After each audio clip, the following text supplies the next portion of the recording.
Hey there, it's Walt. So it's early September, and we're heading into that time of year that gets really crazy busy again. In fact, these next 10 or 12 or 14 weeks are probably some of the busiest of the year before we move into the holidays and things stop again.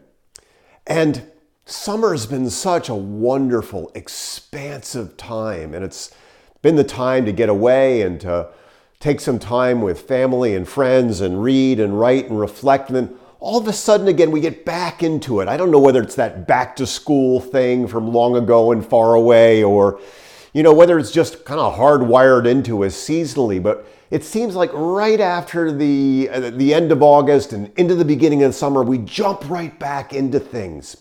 And we get right back into the vortex, into the fray.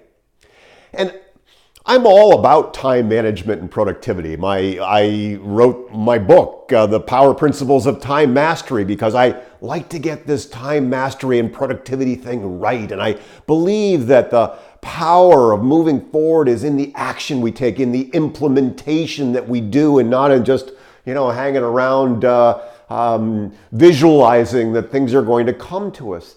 And there's a dark side to productivity. When we're always doing, we're not being, we're not connecting with the power that's inside of us. We're not connecting with our hearts and our spirits, which always know the way. And when we get busy, when we get into that vortex of busy, we lose touch with what really, really matters. We lose touch with what we really, really value.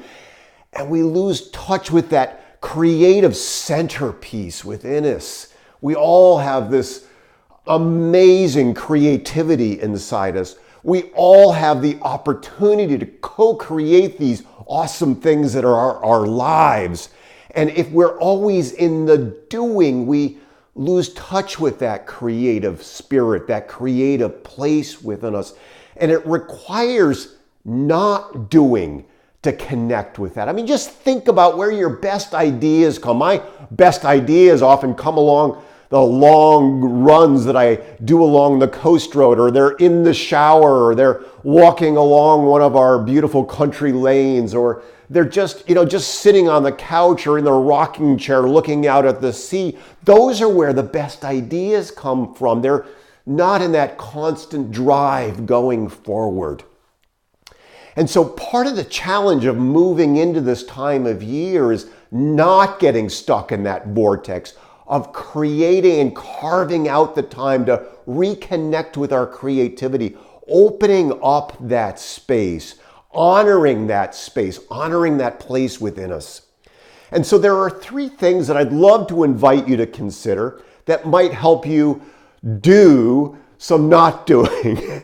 So one would be to create a stop doing list. Now, I love to-do lists. I'm one of those people who love to-do lists so much that I actually create my to-do list with stuff I've already done on it so that I can actually check them off.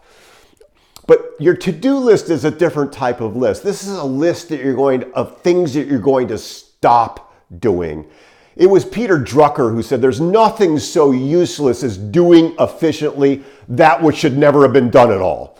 And there are so many things in our lives that don't serve where we want to go. Things that don't yield the outcomes that we want, time wasters, toxic relationships.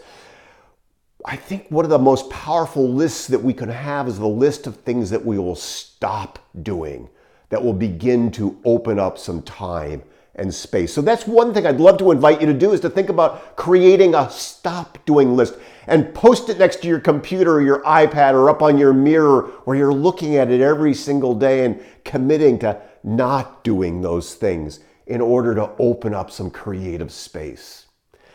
The second thing is to create some white space on your calendar. I worked with a very talented lawyer not long ago, and he came to me for time management and productivity, and I asked him to screen shoot his Google Calendar. It was beautiful. It was magnificent. It was red and green and purple and magenta and all the colors of the rainbow, just chock full on his calendar. And I said, Sean, where's the white space? And he said, the white space? I said, yeah, the space in between the colors, the space in between the appointments. He said, I didn't know I was supposed to have white space. And I said, I don't know about you, but in my life as a lawyer, my life as a business coach and consultant now, things move pretty quickly and, and things tend to run over, and it's nice to have some buffers. It's nice to have some space in our day so that we're not always breathless. And if we are running late, that white space is the buffer. And if we're not running late, then that white space is time and space where we might be able to open up and connect with some creativity again. And then the third thing I would love to invite you to do is incorporate a journal practice. Decades ago, I read the wonderful book by Julia Cameron, The Artist's Way, where she has this practice of 3 stream of consciousness journaling pages every single day. And I've done it religiously for nearly 25, 26 years. And it is such a powerful practice of connecting again with what is in our hearts and in our minds and in our spirits. And it's this wonderful generative process that allows me to reconnect with what's really important, to reconnect with my own innate creativity.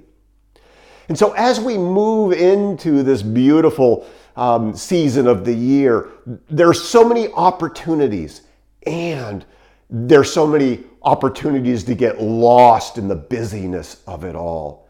And so not losing that connection with summer, that connection with recreation, but instead building it into our lives, making it a part of our day and our week, where we're always taking the time to open up that space and connect with ourselves. Make it a great rest of the day, great rest of the week. Talk soon.